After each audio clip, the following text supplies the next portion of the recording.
Tak hanya Dusun Ciroyong, Dusun Kadudahung juga sulit mendapatkan akses jalan darat. Aktivitas warga bergantung pada akses jalan sungai. Salah satunya membuat perahu menjadi solusi transportasi mereka. Pak, sudah 3 orang, Pak.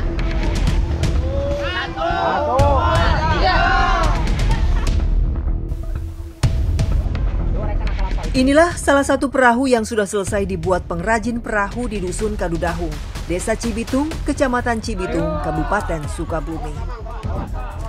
Yang telah selesai pengerjaannya selama kurang lebih 1 bulan.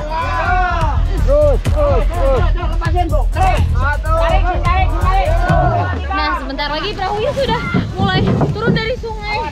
Wow, luar biasa. Ini memang dilakukan secara bergotong royong karena memang perahunya benar-benar besar dan luar biasa perjuangannya.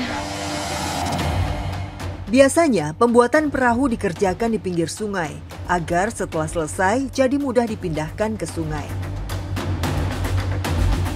Nah, setelah ini saya ingin melihat proses pembuatan perahunya bagaimana, tingkat kesulitannya seperti apa. Mari, Pak.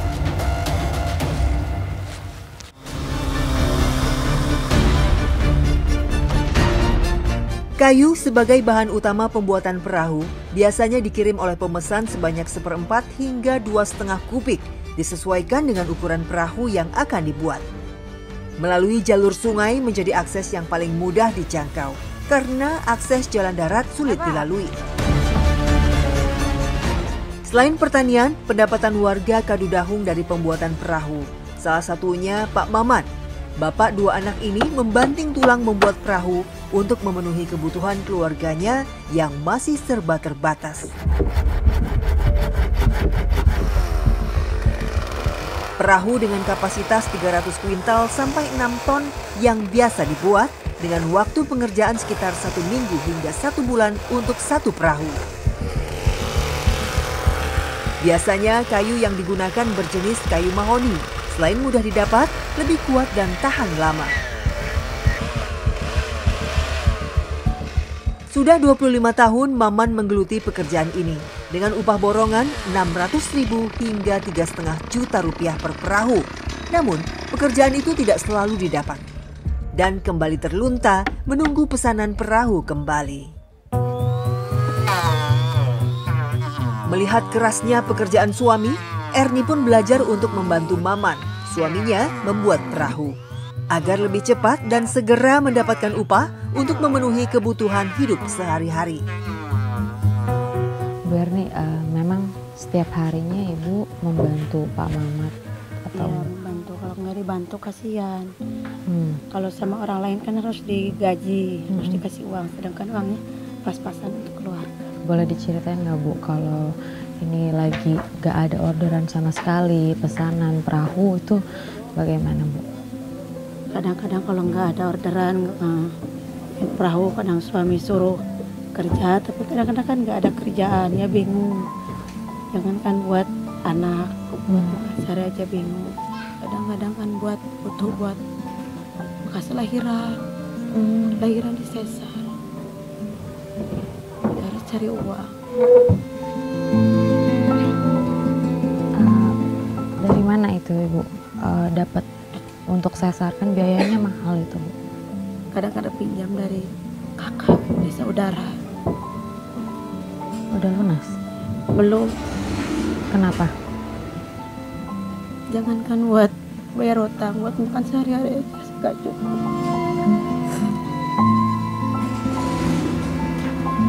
Memang penghasilan Bapak berapa sih Bu? Kadang 80, kadang 100. Kadang-kadang kalau ada, kalau nggak ada mah 1.000 aja juga nggak ada. Bantuan kayak gimana lagi yang Ibu mau tuh dari pemerintah tuh seperti apa? Bantuan seperti kayak orang lain. Jadi saya mah nggak pernah ada bantuan seperti PKH, bansos, nggak pernah. Sampai sekali nggak ada.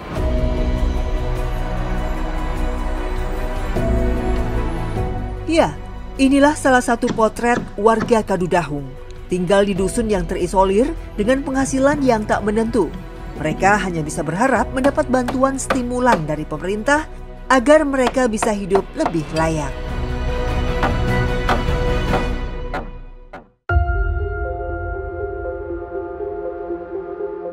Berada di lembah perbukitan dan di pinggir Sungai Cikaso, penghasilan warga berasal dari hasil tani dan kebun, padi, kayu, gula kelapa, dan kelapa muda. Memiliki tanah yang subur, warga Kadudahung memanfaatkan lahan yang kosong dengan menanam pohon kelapa. Ternyata, di sini tak hanya laki-laki saja yang bekerja, namun para ibu juga bekerja sebagai buruh petik kelapa.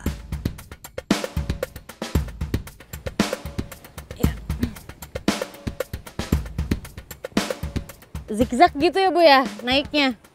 Mana nih nggak kelihatan Bu. Ya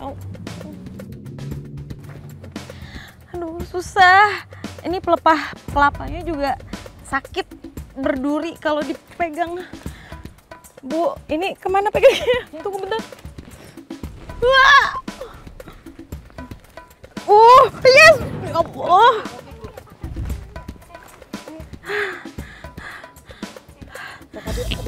Akhirnya ya pegang.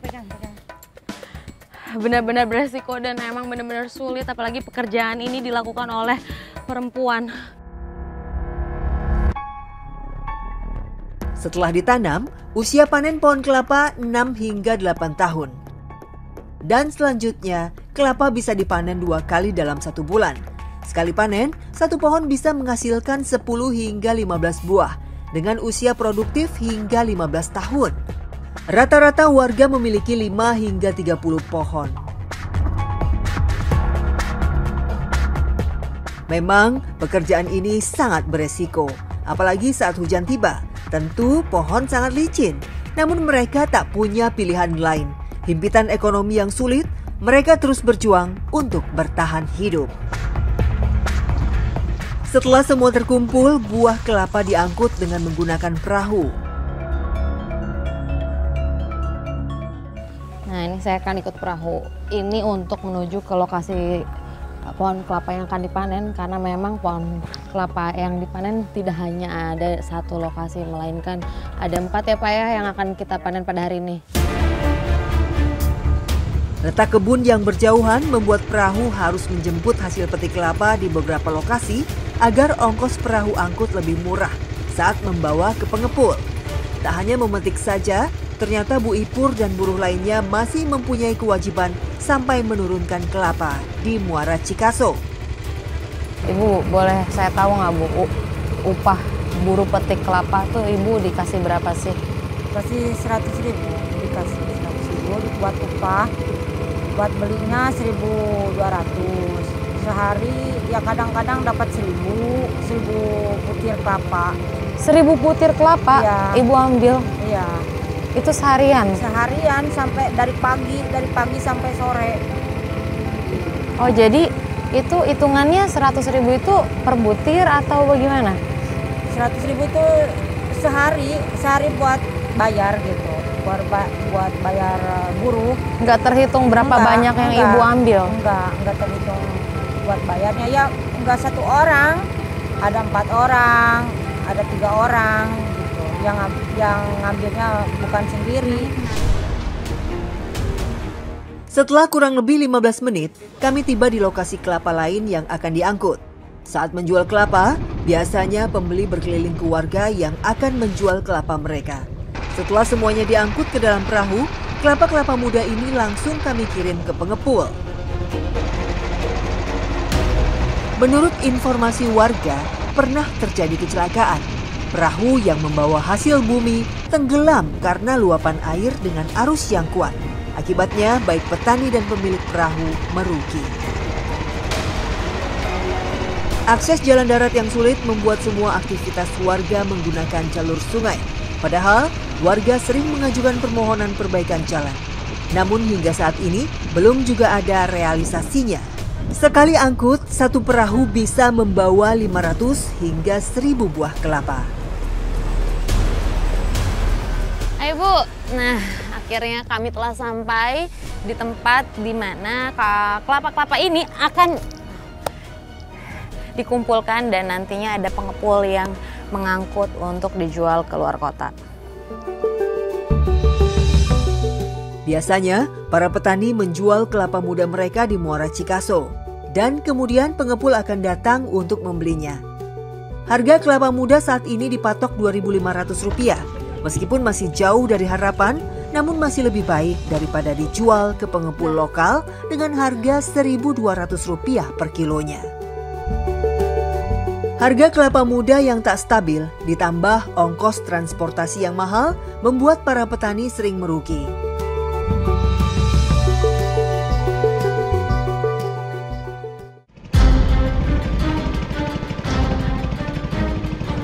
Dikarenakan di Pedusunan Kadudahung memang benar-benar tidak ada sinyal sama sekali sehingga menyulitkan saya untuk menghubungi petugas kesehatan, sehingga saya diantar oleh bapaknya untuk menuju ke puskesmas untuk menjemput petugas kesehatan.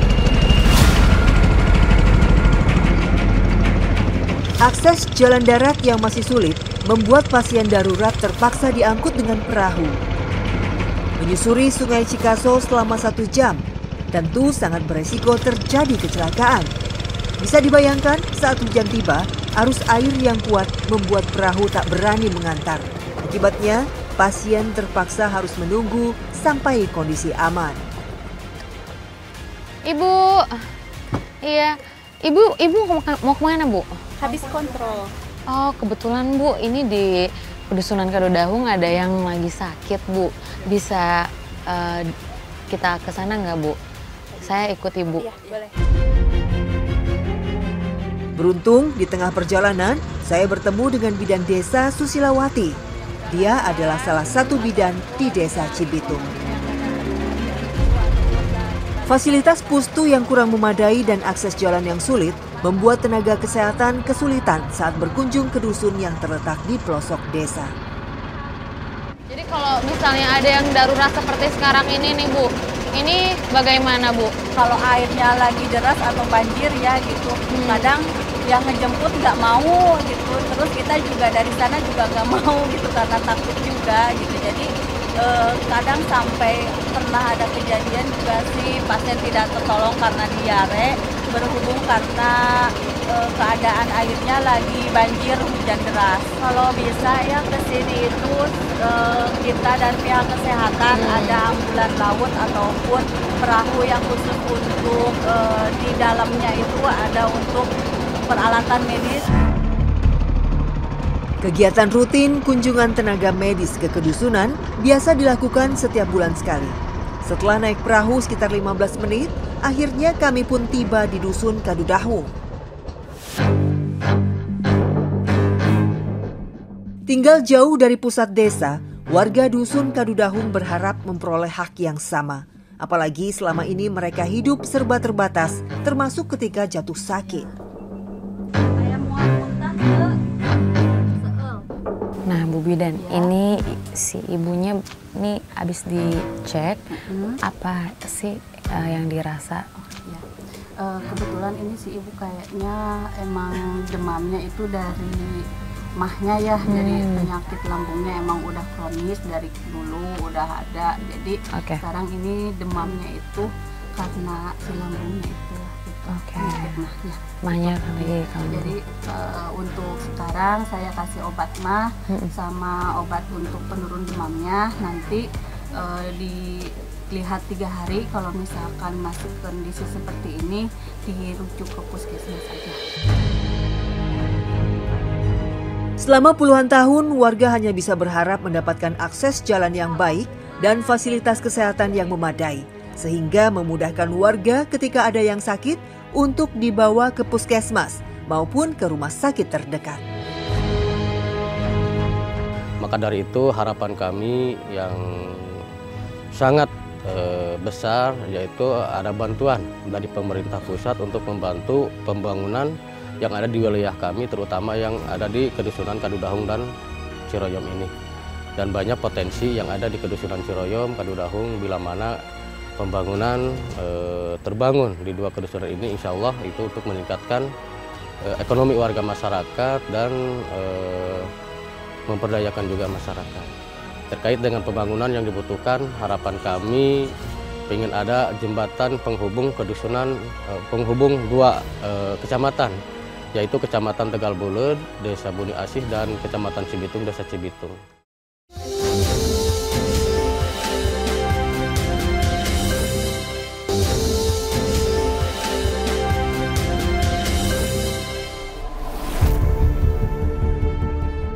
Hidup di atas bentang alam yang kaya ternyata tidak mendatangkan sejahtera.